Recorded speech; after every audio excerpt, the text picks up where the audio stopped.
So, Dr. Ericksen, welcome to Overseas Ministry Study Center's new media series titled Roundtable. It is a pleasure to have you join us today for a small conversation. Yeah, thank you for having me. Yeah, it's a pleasure for me. It's a pleasure to have you as well. Here in the Overseas Ministry Study Center, in this new media series titled Roundtable, we want to highlight scholars and students of world Christianity and mission studies. And today, we want to get to know more about you, your work, and about some of the courses that you've been teaching, and your thoughts about world Christianity. So, as we start off our conversation this morning here at Princeton Seminary during our World Christianity Conference, I wanted to ask if you could share about your academic training, where you did your master's, where you did your doctorate degree, and in what field you did your doctorate degree in. Yeah.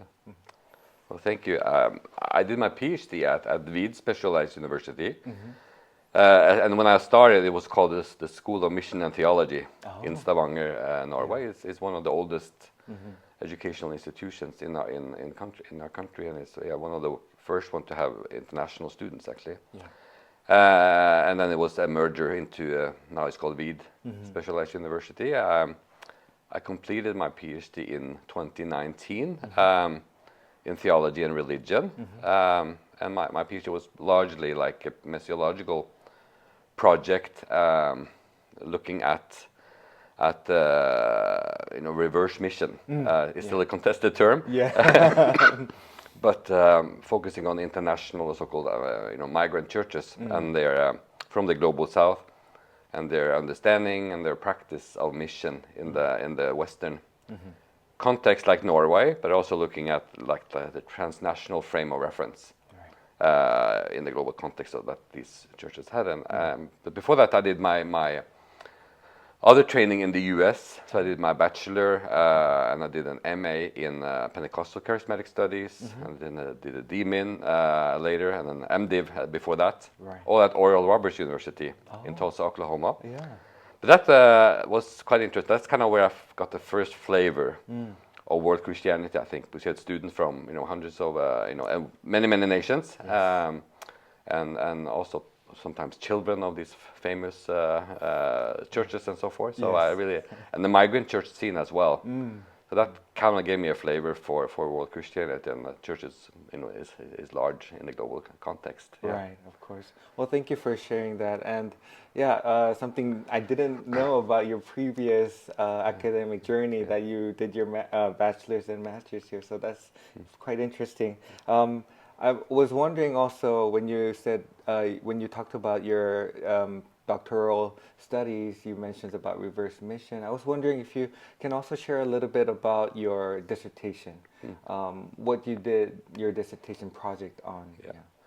What my project was it was a qualitative study where I interviewed primarily leaders of different so-called migrant churches from diverse backgrounds, from Asian, from different African backgrounds, and I did field work. I did ethnographic work in quite a few of those churches over some time, and then I had particularly a couple of case studies. I looked more in depth in terms of their networks, especially their transnational networks. So like one Filipino-based church. And a Nigerian church, but they're all in the framework of the larger, wider spectrum of the migrant church context in Norway. So I looked at their understanding on mission, how they interacted with the society. It was very much evident that many of them had or have a very missional intent in being there. It's more than being home away from homes. In diaspora, but they are seeking to engage with society and also to be missional in a way, and then that's not always the case in terms of the demographics of the churches, but that's quite. I try to follow from their perspective. did they have any connections back home, like to their places of origin before they migrated? Very, very much. At least a number of the churches have that. You have churches like the Church of Pentecost in Ghana, or the Redeemed Christian Church of God in Nigeria, or Jesus is Lord in the Philippines. So churches like that, the transnational linkage was very evident. Right. Then you have other churches again that had more of like regional networks that started in diaspora. Right. Also became missional centers. So one church I follow, for example, it was started in Denmark, then they started in Norway, and from Norway there's been planting churches in all across Europe, even back in the Philippines. So that's so it's quite diverse, and others were connected to more lesser known networks, but the transnational focus was very much very important. Yeah, and very in line to what we are going through in our conference this year. This is a perfect fit for me. Of course, of course. Well, thank you for sharing about your dissertation project. In getting to know you more, we would like to know where you're situated at right now, what institution you're currently researching and teaching at the moment. I'm still at the VID Specialized University in Stavanger, and I work at the Center for the Study of World Christianity and Religion. We just rebranded it, so it was called the Center for Mission and Global Studies. So just very recently, we are doing some changes. So that's also hosting our PhD program in theology and religion. Right. And then also share some of my time with it's called the Center for Intercultural Communication at the same institution that is doing mostly externally funded projects, especially in fields of migration. And then I do teaching in the Faculty of Theology and Social Sciences in especially the Department of Culture and Religion. So it's the same institution, just different hats, right? And departments, Yes. Then, for our viewers and listeners who might not be familiar, in the institution VID that you're currently teaching at, are the courses provided both in English and Norwegian, or do you mind sharing a little bit? Yes. Our bachelor program is mostly in Norwegian, but we have a master's program and several master's programs are in English, and our PhD program is in English. So there's So students from all over the world who have English as one of their languages can definitely study. We have many international students and have had it for many years. So that's some of what I appreciate working there. Yeah, thank you. You said you wear many hats within your own institution, teaching in different departments. I was curious if you mind sharing some of the courses that you've been teaching over the years. Well, maybe you can talk about, or even projects that you were involved with in your institution. Do you mind sharing some of that? Sure, I can do that. I've been teaching a kind of wide range of courses through the years. So it's changed, but more recently I've been teaching a lot on my immigration studies in terms of religion and migration. Related to my own interest.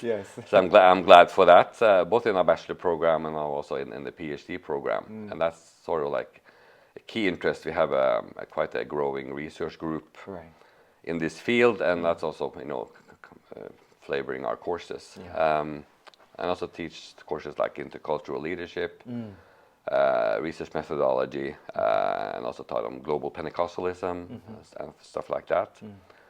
And then I supervise also largely in the area of world Christianity with students working on projects on mission or migration or Pentecostalism. And for some years I was serving as the head of the department for culture and religion. So then you're like automatically got to be involved in a number of projects, right? Of course, which is exciting. But one, both in the educational type of projects and as well as research. So one exciting project for me has been like a collaborative project between South Africa, Malawi, and us with student exchange and staff exchange. Oh wow! And also we're exploring like research collaboration. Right. Yeah. So that's. So we have students coming to us, and then we have this global classroom. Right. That is really exciting. And then I also been involved in project on intercultural learning and digital education as well. So, yeah. Wow, those sound like exciting projects and also courses, especially with Europe being a great case study for migration. Yeah. Also in terms of there's a lot of Pentecostal churches now. Yeah. So I think, it's a great place to learn, I believe. Yeah. It is. It is an interesting context. It is different from the U.S. context, but it's the society is diversifying in so many different ways. Of course. Challenging us.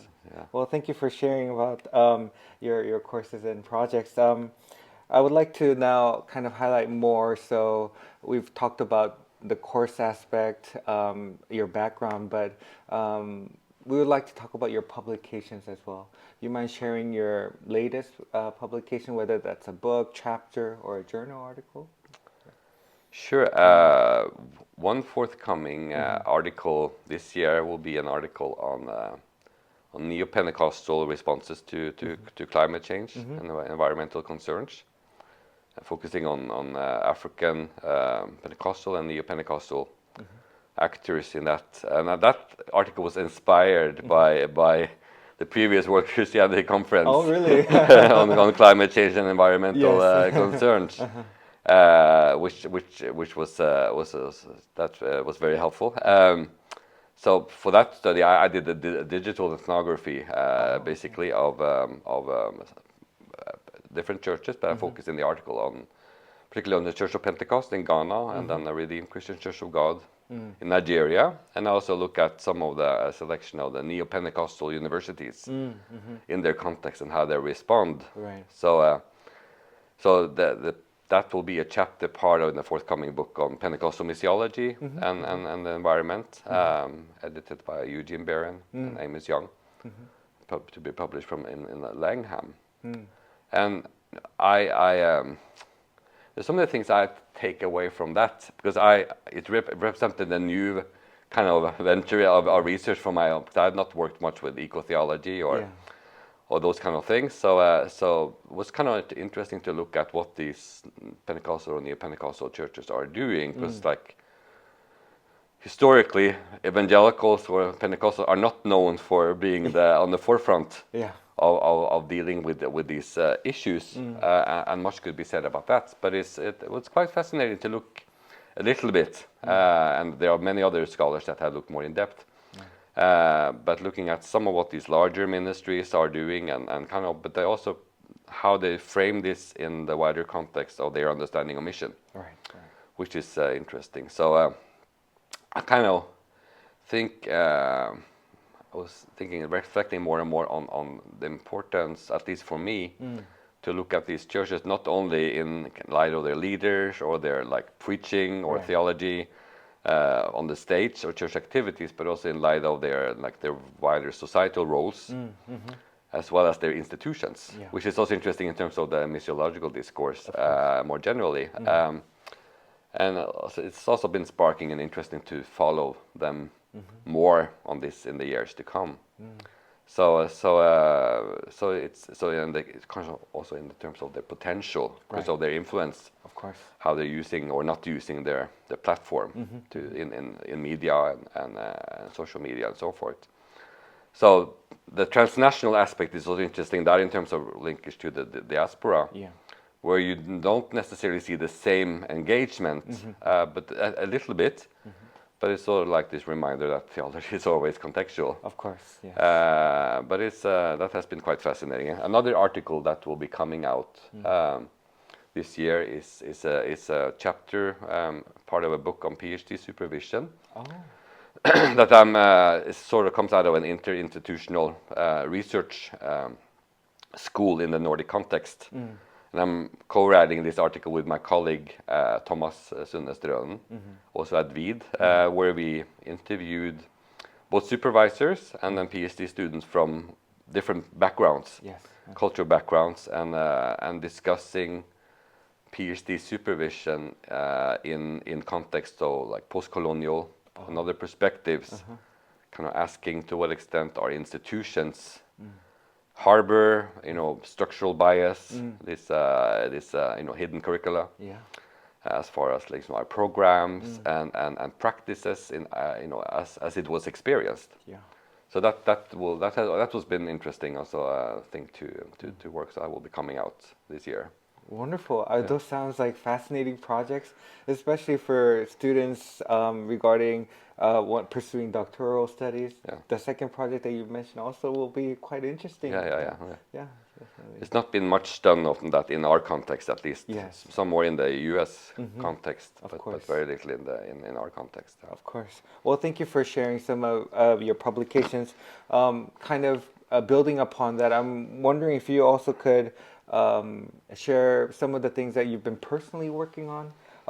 Maybe your ongoing research other than these publications, something that might have piqued your interest these days, whether that's a specific context or a theme or of a methodology. Do you mind sharing something that you've been currently working on? Yes, currently I kind of been working on a couple of projects in parallel, and I'm not sure if that's the best way of working. But I'm working on a book on reverse mission. Sort of emerging out of my PhD thesis, but I'm trying to add some things and frame the discussion a little bit, so that it's ongoing, but it may be slow going. But I think this discussion we are having at this conference also is helpful in that regard. So I may keep the same title as I did for my PhD. Is Beyond Reverse Mission with a question mark. Okay. But still searching for these answers on this. But I'm also in a smaller project. I'm in the middle of doing a project that was also sort of inspired by last year's work we did at the conference on gender. Yeah.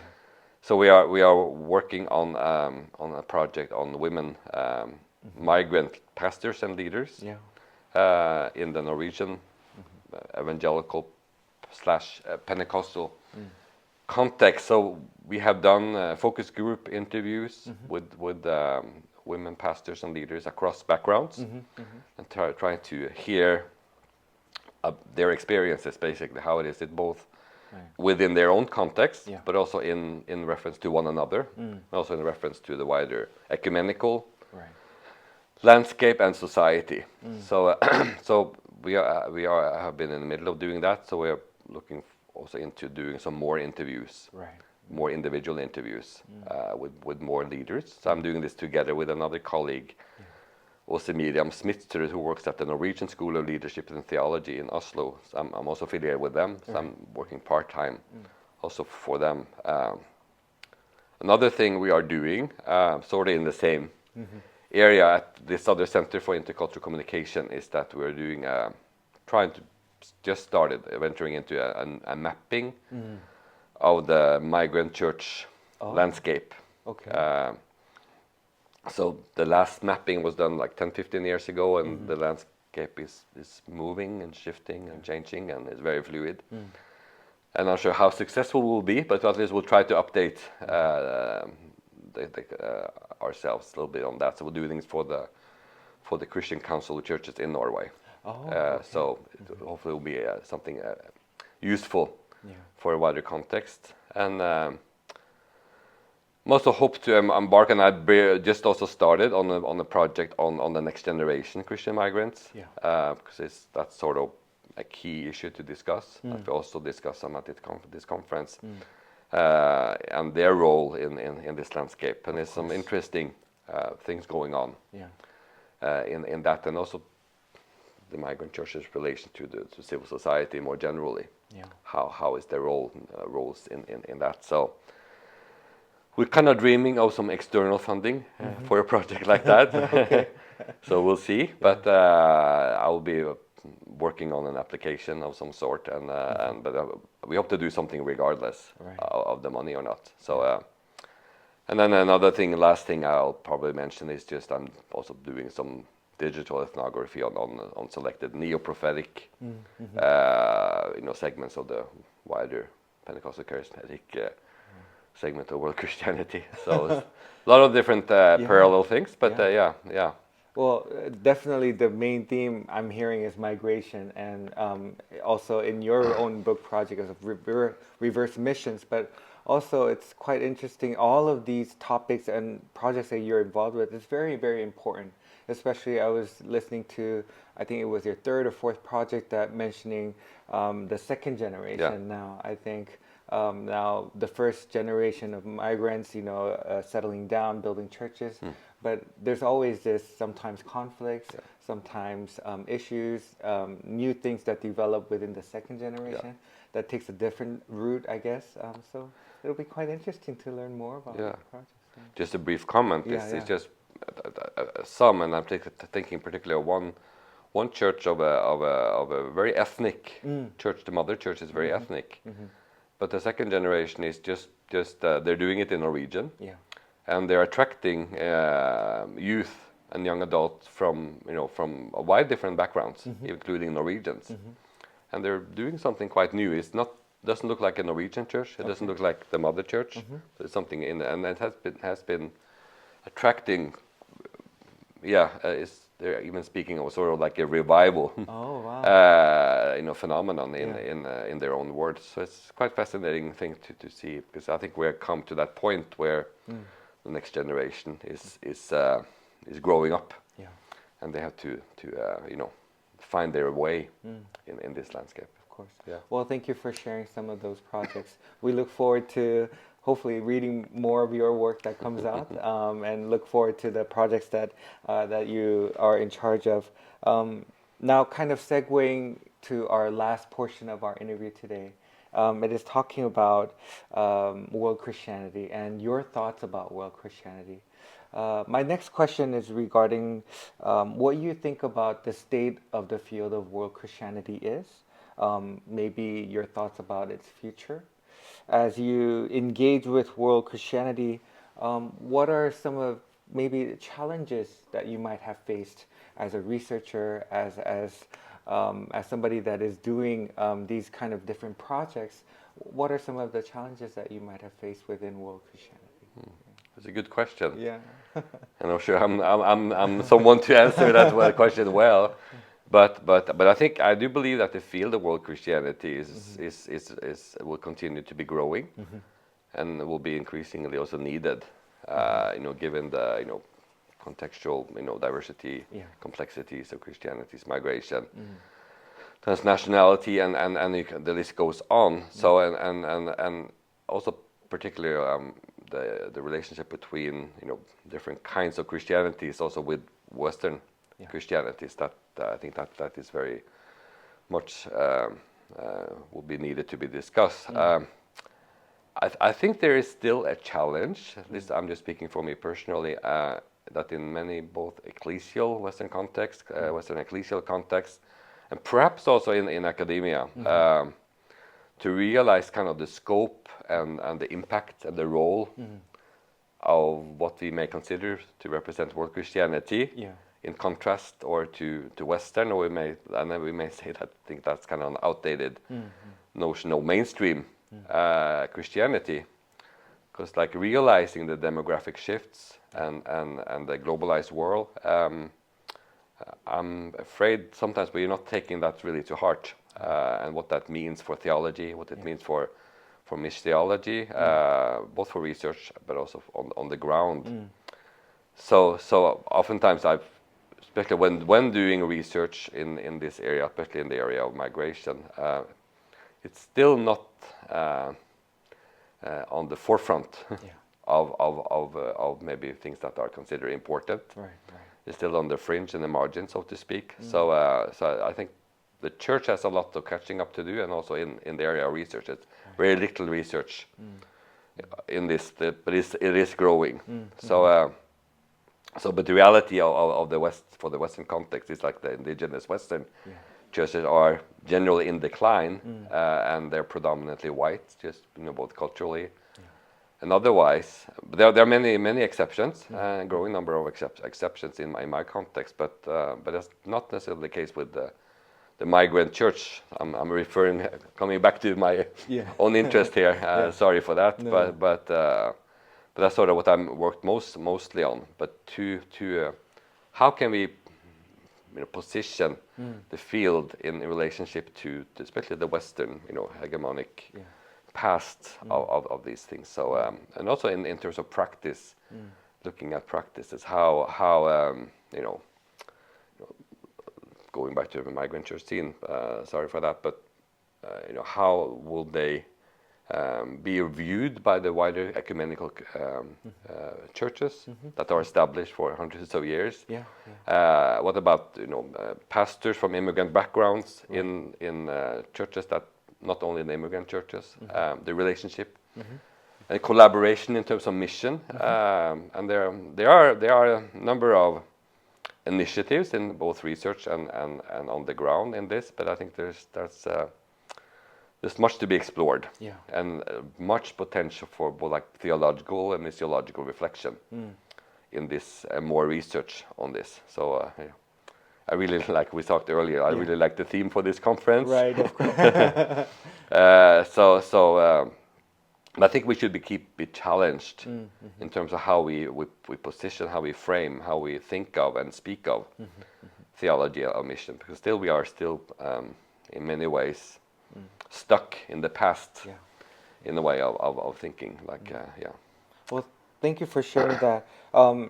As much as you've shared with us some of the challenges within our field, I would also want to ask your thoughts on what should be discussed more as we move forward.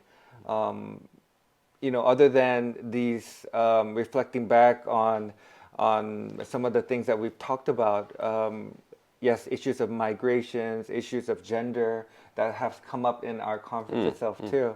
But are there other themes, other topics, or other ways of doing, studying world Christianity that needs to be highlighted more or needs to be discussed more? Do you mind sharing some of your thoughts on that? Yeah, sure. Well, because of the vastness of what we, the field of world Christianity, I think the list could be endless. Yes. in a way. But one area I find very fascinating and probably not surprising in a way that could maybe be discussed more is the relationship between world Christianity and politics. Oh yes. That's not the least interesting in the changing, the geopolitical and local political context and globalization and politics and transnational politics. But the role of world Christianity in relationship to that contextually and also more globally. So that's not an area I worked much with, but I would find very fascinating. Right. Another area related to that, that world Christianity there's needed more focus in, and I think we are also doing things in this conference. It's in relation to peace and reconciliation, for example, of course. like both historically, but also in terms of contemporary Christianity. For many of these contexts we are speaking about, they are marked by trauma and still as we speak. So the potential for healing, and there's much in that I hope that it could be more focusing on. Like one of our PhD students are working on one project like that. So it's quite interesting to follow. But there's like a lot to be discussed in this. Yeah.